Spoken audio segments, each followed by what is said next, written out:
ടാറ്റയുടെ പഞ്ച് എന്ന് പറയുന്ന മോഡൽ എടുക്കണം, അതിൽ നിന്ന് കുറച്ച് വ്യത്യസ്തത വേണമെന്ന് ആഗ്രഹിക്കുന്ന ആളുകൾക്ക് വേണ്ടിയിട്ട് നമ്മൾ അവതരിപ്പിക്കുന്നു ടാറ്റ പഞ്ചിൻ്റെ ഏറ്റവും പുതിയ HBX എന്ന് പറയുന്ന വേരിയൻറ്റ്. ഇതിനകത്ത് കുറച്ചധികം എലമെൻറ്റുകൾ വ്യത്യാസമുണ്ട്. അതെന്തൊക്കെയാണ് എന്നുള്ളതാണ് ഞാൻ കാണിക്കാൻ പോകുന്നത്. എല്ലാ കൂട്ടുകാർക്കും നമ്മുടെ പുതിയൊരു വീഡിയോയിലേക്ക് ഹൃദ്യമായ സ്വാഗതം.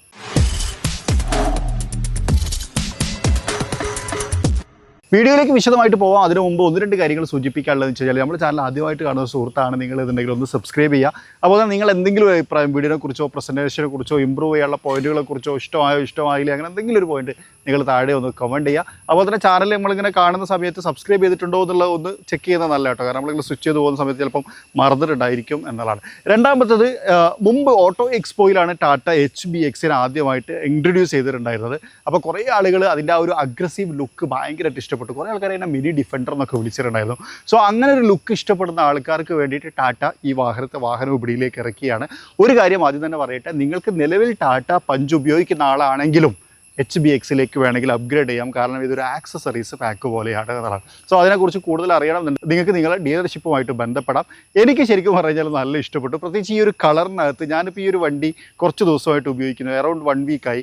ഒരുപാട് ആൾക്കാർ ഈ കളറിന് ഭയങ്കര അടിപൊളിയാണെന്ന് പറഞ്ഞു. പക്ഷേ അതിനകത്ത് ഈ എലമെൻറ്റുകൾ കൂടി വന്ന സമയത്ത് ശരിക്കും ഒരു വലിയ വണ്ടിൻ്റെ ഒരു ലുക്കൊക്കെ ഉള്ള ഒരു ചെറിയ വണ്ടി എന്നുള്ള ഫീലാണ് എനിക്ക് സത്യം പറഞ്ഞാൽ ഈ ടാറ്റ പഞ്ച് HBX എന്ന് പറയുന്ന വേരിയൻറ്റിൽ കണ്ട സമയത്ത് തോന്നിയിട്ടുണ്ടായിരുന്നു. സോ എന്തൊക്കെ മാറ്റങ്ങളാണ് എന്നുള്ളത് ഞാൻ പറയാം. ഫ്രണ്ടിലേക്ക് വരുന്ന സമയത്ത് ആമേഡ് ഫ്രണ്ട് സ്കിഡ് പ്ലേറ്റ് വന്നിട്ടുണ്ട്. ഈ ഒരു സ്കിഡ് പ്ലേറ്റ് ശരിക്കും പറഞ്ഞാൽ നേരത്തെയുള്ള പഞ്ചിനേക്കാളും ഭയങ്കരമായിട്ടൊരു ലുക്ക് ശരിക്കും ഈ വാഹനത്തിന് കൊടുക്കുന്നുണ്ട് എന്നുള്ളതാണ്. അത് എടുത്ത് പറഞ്ഞേ പറ്റുള്ളൂ. വെരി നൈസ് അല്ലേ? ആ ഒരു ഫ്രണ്ടിൻ്റെ ആ ഒരു പ്രസൻസ് മൊത്തം അത് മാറ്റിക്കളഞ്ഞു എന്നുള്ളതാണ്. പിന്നെ നേരത്തെ ടാറ്റ പഞ്ചിലുണ്ടായിരുന്ന എലമെൻറ്റുകളൊക്കെ തന്നെ ഇവിടെ ഉണ്ട്. DRL, ഹെഡ് ലാമ്പ് അതൊക്കെ സെയിം ആണ്. പിന്നെ നമ്മളെ ബോണറ്റിൻ്റെ ഭാഗത്ത് ഒരു എലമെൻറ്റ് 2 ഭാഗത്തായിട്ട് കൊടുത്തിട്ടുണ്ട്. അപ്പോൾ ആ ഒരു ബോണറ്റിനെയും അത് ഭയങ്കരമായിട്ട് ചേഞ്ച് ചെയ്തു എന്നുള്ളതാണ്. സോ ഈ 2 എലമെൻറ്റുകൾ വരുന്ന സമയത്ത് നമ്മൾ ഫ്രണ്ടിൽ നിന്ന് നോക്കുന്ന സമയത്തില്ലേ, ഇത് ഭയങ്കര വ്യത്യസ്തമായിട്ടുള്ളൊരു ഫീല് നമുക്ക് കിട്ടുന്നുണ്ട് എന്നുള്ളതാണ്. ശരിക്കും അത് ഭയങ്കര ഇൻട്രസ്റ്റ് ആയി തോന്നി.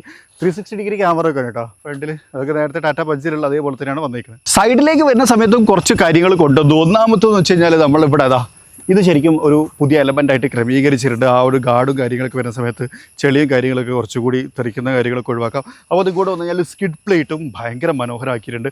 ഒരു വൈഡ് സ്റ്റാൻസ് നൽകാൻ അത് ആക്ച്വലി സഹായിക്കും. അവിടെ എന്തോ കാര്യമായിട്ടുണ്ട്, അതൊരു പുതിയ പ്രൊഫൈൽ എന്നുള്ളൊരു ഫീൽ ശരിക്കും ആ ഒരു എലമെൻറ്റുകൾ പുതുതായിട്ട് തരുന്നുണ്ട് എന്നുള്ളതാണ്. ഇനി ഇവിടെ നമുക്ക് HBX എന്ന് പറയുന്നൊരു ബാഡ്ജിങ് കാണാം. അത് ആ ഒരു സ്പെഷ്യൽ എഡിഷൻ്റെ ഹൈലൈറ്റ് ആയിട്ട് അവിടെ നിലനിൽക്കുന്നു. അതുപോലെ ഒരു റൂഫ് റെയിലും നമുക്ക് കാണാൻ പറ്റും. ശരിക്കും പറഞ്ഞാൽ മുകളിൽ റൂഫ് റെയിലും താഴെ ആ ഒരു സ്കിഡ് പ്ലേറ്റും കൂടി വരുന്ന സമയത്ത് ഈ ഒരു സൈഡ് പ്രൊഫൈൽ ഒരു ആനച്ചന്തം ക്രിയേറ്റ് ആവുന്നുണ്ട് എന്ന് പറയണം. അത്രമാത്രം മനോഹരമായിട്ടുണ്ട് എന്നുള്ളത് എടുത്തു പറയേണ്ട ഒരു കാര്യമാണ്. എനിക്ക് ഭയങ്കരമായിട്ട് ഇഷ്ടപ്പെട്ടു. പ്രത്യേകിച്ച് ഞാൻ പറഞ്ഞല്ലോ ഈ കളർ, മുകളിൽ വൈറ്റ് ഭാഗം, താഴെ ഈ ഒരു കളർ. ഈ കളറിനാണ് കൂടുതൽ ഫാൻസ് നിലവിലുള്ളത്. ഓക്കെ, ഇനി റിയറിലേക്ക് വരാം. റിയറിലേക്ക് വരുന്ന സമയത്തും ഒരു അഗ്രസീവ് റിയർ പ്രൊഫൈലാണ് ക്രിയേറ്റ് ചെയ്തേക്കുന്നത്. അതിന് സഹായിക്കുന്ന തരത്തിൽ ഇവിടെ ഉണ്ടാവും ഒരു സ്പോയിലർ എക്സ്ട്രാ നമുക്ക് കാണാൻ പറ്റും. ഇത് ആക്ച്വലി സ്പോയിലർ എന്നൊക്കെ പറഞ്ഞ സമയത്ത് നമുക്ക് അറിയാമല്ലോ അല്ലേ, ശരിക്കും ആ ഒരു എയറോ ഡൈനാമിസം പ്രോപ്പറാക്കി വണ്ടിക്ക് ഒരു ഡൗൺ ഫോഴ്സ് ഒക്കെ തന്ന് കുറച്ചുകൂടി സ്പീഡിൽ ഓടിക്കാനൊക്കെ കേപ്പബിൾ ആക്കാൻ പറ്റുന്ന തരത്തിലുള്ള സാധനമാണ്. ജസ്റ്റ് ഒരു ഷോ പർപ്പസ് മാത്രമല്ല എന്ന് ചുരുക്കം. ഇനി ഇവിടെ ആക്ച്വലി ഒരു കണക്റ്റിംഗ് ഏരിയ വരാറുണ്ട്. അത് ഇതിനകത്ത് മിക്സിംഗ് ആണ്, ആക്സറീസ് ആണ്, നമുക്ക് ഫിറ്റ് ചെയ്യാം. ആ ഒരു കാര്യം ഓർത്ത് വെക്കുക. താഴേക്ക് വന്നു കഴിഞ്ഞാൽ താഴത്തെ സ്കിഡ് പ്ലേറ്റും കുറച്ചും കൂടി ആമേഡ് സ്കിഡ് പ്ലേറ്റ് എന്നാണ് ഇവർ ഇതിനെ വിശേഷിപ്പിക്കുന്നത്. കുറച്ചും കൂടി അഗ്രസീവ് ആക്കിയിട്ടുണ്ട്. അപ്പോൾ ശരിക്കും പറഞ്ഞാൽ ബാക്ക് പ്രൊഫൈലും നേരത്തെ നമ്മൾ ഫ്രണ്ടിൽ കൊണ്ട് പറഞ്ഞ പോലെ തന്നെ ബാക്കിൽ നിന്ന് നോക്കുന്ന സമയത്ത് ഭയങ്കര വ്യത്യസ്തമായിട്ട് ക്രിയേറ്റ് ചെയ്തിട്ടുണ്ട്. കുറച്ചുകൂടി ഒരു ബോൾഡ് അങ്ങനത്തെ ഒരു പ്രസൻസ് തരാൻ ശരിക്കും പറഞ്ഞാൽ ഈ മൊത്തം എലമെൻറ്റുകൾ സഹായിക്കുന്നുണ്ട് എന്നുള്ളതാണ്. ഇൻറ്റീരിയറിൻ്റെ കാര്യം പറയുന്ന സമയത്ത് കാര്യമായിട്ടുള്ള മാറ്റങ്ങളൊന്നും തന്നെ പറയാനില്ല. സാധാരണ ടാറ്റ പഞ്ച് തന്നെയാണ്. പുറത്തുള്ള കോസ്മെറ്റിക് ചേഞ്ചുകളാണ് പ്രധാനമായിട്ടും വന്നിരിക്കുന്നത്. Infotainment system, digital instrument cluster, illuminated steering wheel, അതുപോലെ തന്നെ സീറ്റ് ഫാബ്രിക് അപ്പോൾസ്റ്ററിയോട് കൂടി വന്നിട്ടുണ്ട്. മുകളിലേക്ക് വന്നു കഴിഞ്ഞാൽ ഇവിടെ നമുക്കൊരു single pane sunroof, manual operation, അങ്ങനത്തെ കാര്യങ്ങളൊക്കെ തന്നെയും സെയിം തന്നെയാണ്. സ്പേസിൻ്റെ കാര്യത്തിലും ഒരു വ്യത്യാസവും ഇല്ല. അതൊക്കെ മാറ്റമുണ്ടോ എന്ന് ചോദ്യം വരാതിരിക്കാൻ വേണ്ടിയിട്ടാണ് ഞാൻ പറഞ്ഞത്. എല്ലാം സെയിമാണ്. ഇവിടെ ഒരു വയർലെസ് ചാർജിങ് യൂണിറ്റും മാനുവൽ ട്രാൻസ്മിഷനകത്തും നമുക്കിത് കാണാൻ പറ്റും. ആക്ച്വലി ഇത് മാനുവൽ ട്രാൻസ്മിഷനകത്തും മാത്രമാണുള്ളത്. അതുപോലെ തന്നെ ഒരു സ്പെഷ്യൽ എഞ്ചിനകത്തും മാത്രമാണുള്ളത്.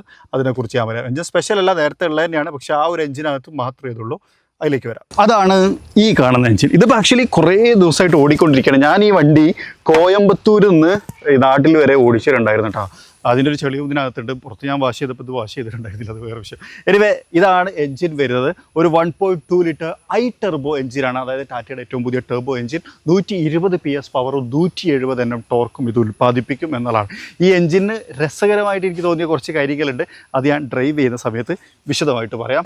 കാരണം നമ്മളിതിൽ ഡ്രൈവ് ചെയ്ത് കാണിക്കുന്നുണ്ട്. ഞാൻ നേരത്തെ ഡ്രൈവ് ചെയ്ത എക്സ്പീരിയൻസും കൂടി ഞാൻ ചേർത്ത് കുറച്ച് കാര്യങ്ങൾ ഇതിനകത്ത് പറയാം. പിന്നെ ഇതിൻ്റെ പൈസ എന്ന് പറഞ്ഞു കഴിഞ്ഞാൽ ഞാൻ നേരത്തെ പറഞ്ഞല്ലോ, നിലവിൽ ടാറ്റ പഞ്ചുള്ള ആൾക്കാർക്കും HVSലേക്ക് അപ്ഗ്രേഡ് ചെയ്യാൻ പറ്റും. അപ്പോൾ ഓരോ സാധനങ്ങൾക്കും ഓരോ കോസ്റ്റ്. അപ്പോൾ ഇതിൽ നിങ്ങൾക്ക് ഈ ഫ്രണ്ട് സ്കിഡ് പ്ലേറ്റ് മാത്രം മതി, ബാക്കും ഫ്രണ്ടും മാത്രം മതി, ആ ഒരു അഗ്രസീവ് ലുക്ക് കിട്ടാൻ, അതുപോലെ ആ സൈഡത്തെ അങ്ങനത്തെ കുറേ എലമെൻറ്റുകൾ മാത്രം മതി എന്നുണ്ടെങ്കിൽ അത് മാത്രം സെലക്ട് ചെയ്ത് വാങ്ങാം എന്നാണ് എനിക്ക് തോന്നുന്നത്. അപ്പോൾ അതിനെക്കുറിച്ച് ഡീറ്റെയിൽ അറിയാൻ വേണ്ടിയിട്ട് നിങ്ങളുടെ ഡീലർഷിപ്പുമായിട്ട് ബന്ധപ്പെടുക എന്നുള്ളൊരു കാര്യം കൂടി പറഞ്ഞുകൊണ്ട് നമുക്ക് ഡ്രൈവിലേക്ക് പോകാം. ഡ്രൈവ് ചെയ്യുന്ന സമയത്തേ ഇതിനകത്തുള്ളത് ഒരു ഐ ടെർബോ എഞ്ചിനാണ്. 120 PS പവർ ഉണ്ടെന്ന് ഞാൻ പറഞ്ഞല്ലോ. അതേപോലെ തന്നെ 170 Nm ടോർക്കുമാണ് ഇത് ഉൽപ്പാദിപ്പിക്കുന്നത്. ശരിക്കും പറഞ്ഞു കഴിഞ്ഞാൽ ഇത്രയും ചെറിയൊരു വണ്ടിക്ക് അത്രയും പവർ വേടുമെന്ന് നമുക്ക് തോന്നിപ്പോകും. കാരണം തേർഡ് ഗിയറിലൊക്കെ അമ്മാതിരി പോക്കാണ് ഇത് പോണ്.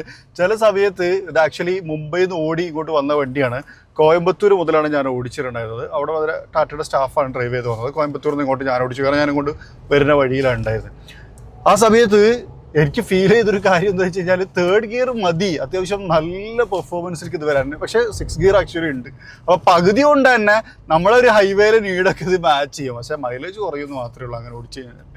അത്രമാത്രം പവർഫുൾ ആയിട്ടുള്ള ഒരു എഞ്ചിനാണ് ഈ വാഹനത്തിനകത്ത്. ഇപ്പോൾ നമുക്ക് ഓവർടേക്ക് ഒക്കെ ചെയ്യണ്ട അയ്യാ, ഒരു പ്രശ്നമില്ല, എഞ്ചിൻ എവിടെ എഫേർട്ട് ഇല്ല. ആക്ച്വലി ഞാനിപ്പോൾ ഓവർടേക്ക് ചെയ്ത് തേർഡ് ഗിയറിലാണ്, ഇപ്പോൾ ഞാൻ ഫോർത്തിലേക്ക് മാറിയത്. അപ്പോൾ ശരിക്കും ഭയങ്കര എഫേർട്ട്ലെസ് ഡ്രൈവാണ് ഈ വാഹനം നമുക്ക് തരുന്നത് എന്നുള്ളത് പ്രത്യേകം എടുത്തു പറയാൻ കേട്ടോ. കാരണം അതുമാത്രം ഭയങ്കര എനിക്ക് തോന്നുന്നത് ചെറിയ വണ്ടി ആയതുകൊണ്ട് ആണ് തോന്നുന്നു എനിക്ക് അങ്ങനെയൊക്കെ ഫീൽ ചെയ്യണം. ഇത്രയും വലിയൊരു എൻജിൻ, വലിയ സൈസുള്ളൊരു എൻജിൻ, അത് ശരിക്കും ഭയങ്കര ഫൺ ഡ്രൈവാണ്. പോക്കറ്റ് റോക്കറ്റ് എന്ന് പറയുന്ന പോലത്തെ ഒരു ഫീലാണ് എനിക്ക് കിട്ടിയത്. പ്രത്യേകിച്ച് സിറ്റി ട്രാഫിക്കിലൊക്കെ ഇത് അടിപൊളിയാണ്.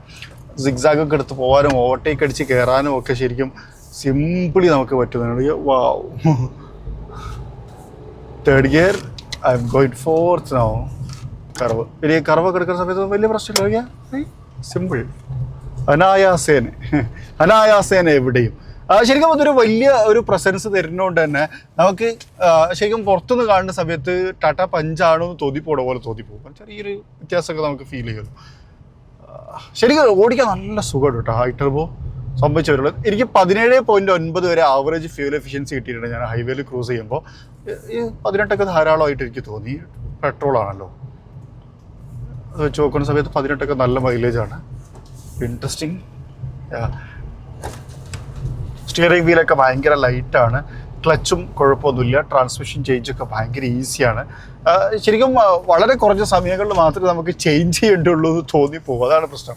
പിന്നെ തേർഡ് ഗിയറിൽ തന്നെ അത്യാവശ്യം ലോയിലേക്കൊക്കെ വരുന്നുണ്ട്. സോ അതുകൊണ്ട് നമുക്ക് ആ ഒരു തേർഡ് ഗിയർ അത്യാവശ്യം 60-70 വരെയൊക്കെ കീപ്പ് ചെയ്ത് ഓടിക്കാം. താഴേക്ക് വരുന്ന സമയത്ത് 20 വരെയൊക്കെയും കീപ്പ് ചെയ്യാം. അപ്പോൾ അതുകൊണ്ട് തന്നെ ഒരു അത്യാവശ്യം സിറ്റി ഡ്രൈവിൽ ഒരു തേർഡ് ഗിയർ വെച്ചിട്ട് നമുക്ക് മാനേജ് ചെയ്യാൻ പറ്റും എന്നുള്ളതാണ്. ടേണിംഗ് റേഡിയസ് ഒക്കെ അടിപൊളിയായിട്ടോ, നമുക്ക് ഓടിച്ചെടുക്കാനൊക്കെ എളുപ്പമാണ്. 360 ഡിഗ്രി ക്യാമറ സപ്പോർട്ട് എപ്പോഴും ഉണ്ട്. സോ അതിൻ്റെ കാര്യത്തിൽ വലിയ ടെൻഷനില്ല. അഡാസ് ഒന്നുമില്ല കേട്ടോ, അഡാസ കാര്യങ്ങളൊന്നും കൊണ്ടുവന്നിട്ടില്ല. ക്രൂസ് കൺട്രോൾ ഉണ്ട്.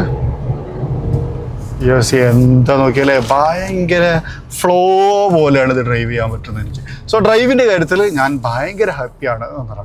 സോ മൊത്തത്തിൽ ഞാൻ പറയുന്നതെന്ന് വെച്ച് കഴിഞ്ഞാൽ നല്ലൊരു എൻജിൻ, അതായത് ഒരു കിഡിലോസ്കി എൻജിനും കുറച്ചൊരു റഗഡ് ആൻഡ് ആ ഒരു പ്രസൻസ് ഉള്ള ലുക്കും ഒക്കെ കൂടി ചേരുന്ന സമയത്താണ് ശരിക്കും ടാറ്റ പഞ്ച് HBX എന്ന് പറയുന്ന വേരിയൻറ്റ് വരുന്നത്.